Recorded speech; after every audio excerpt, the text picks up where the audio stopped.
Because if you're not careful, this is why it can become easy for you to be the most praying person, and you are the worst person when it comes to hearing the voice of God.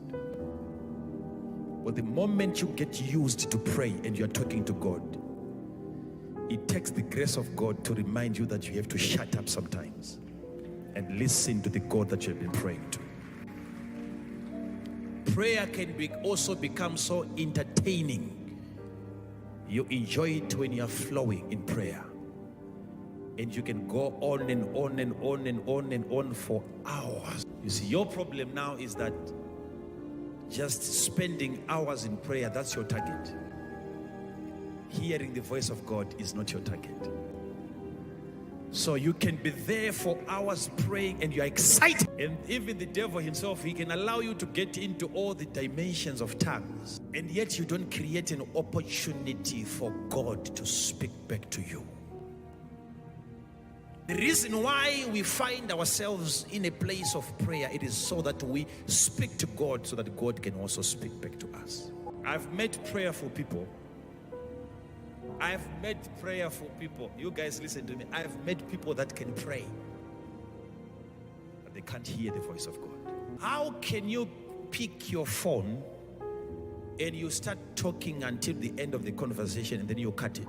That's not communication. Without God speaking back to you, it's not prayer. You're talking to yourself. You're talking to yourself. Just like when the pilot is about to land, there has to be a very, very strong communication between the pilot and the traffic controller. The traffic controller will always try to remind the pilot to identify himself. Tell me what is happening there. There has to be a connection from below and connection again from the top.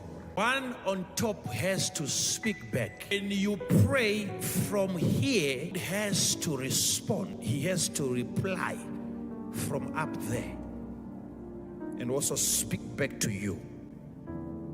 Are we together? When you feel like praying and you get into a moment of prayer, I remember there are times now I can openly confess that I'm no longer praying the way I used to pray. Maybe it's because of too much responsibility that I now have. But still, the way I pray now, I think I'm trying.